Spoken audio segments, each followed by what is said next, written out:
Yes.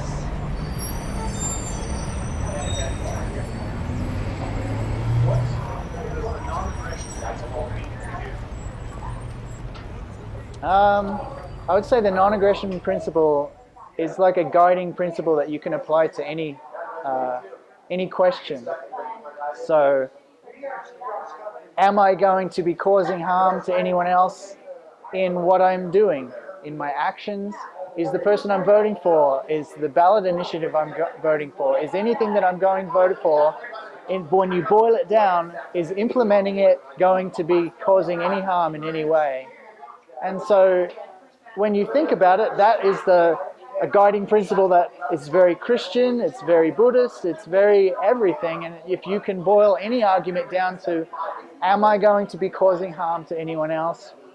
It's a great, fantastic principle. And the fact that there's a party built around it is fantastic. It's really cool. What are you willing to do for liberty?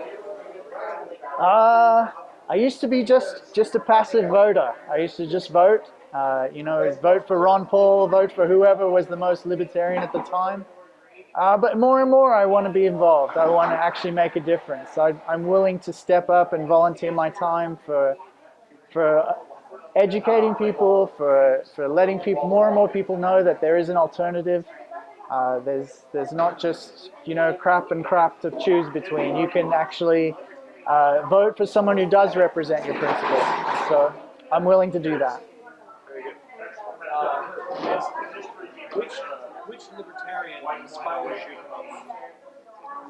I think Ron Paul was definitely the guy who introduced me to liberty. He was continually, even to this day, with his broadcasts and with the books he's written, he's the one that introduced me. But through his recommendations, I've read Milton Friedman, I've read, John Locke. I've branched out and read more and more. But I still think, I think when I look at him, he's just a class act and it's very easy to follow, very approachable. He approaches all issues with a palette that makes it easy to show. Show this. Look what Ron Paul said. Look what he did in this situation. Look what he said to Rudy Giuliani in this debate. Look at his position on these things. It's so principled that he really does inspire me. I wish he was a libertarian nominee. Okay, so now on the break from the script. Okay. And I want to ask you. Right.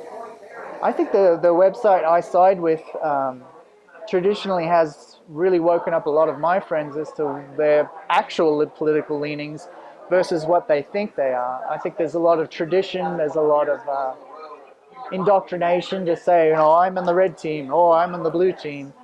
And so I think if you were to actually sit back and say, what are my actual positions on any one subject, I think most people would be shocked as to what their actual political leanings are. And whether it's libertarianism, Green Party, Constitution Party, I think that there would be a much more healthy spread of different political parties active in our legislating and lawmaking than the two-party system that seems to be entrenched now. So I'd say it's very high. I'd say if it was actually given a fair shot, I'd say it would be at least 30-40% who would say, yes, I am definitely libertarian, and that's more than enough to be disruptive. I think they've bought into the concept that voting what they actually believe instead of voting the least evil is a wasted vote. But most people live in a state where the outcome is already predetermined. The presidential candidates don't even campaign in most states, and so you're just wasting your vote if you don't vote on what you actually believe. Especially when you look to the future, and future pundits and future pollsters are going to look back and say, well, where is the leaning of the country? Which way is the country leaning? And if people don't actually vote what they believe, then future people looking back won't have any idea where the country's leaning. So it's a more of a wasted vote to go with the lesser of two evils, definitely. Thank you. All right.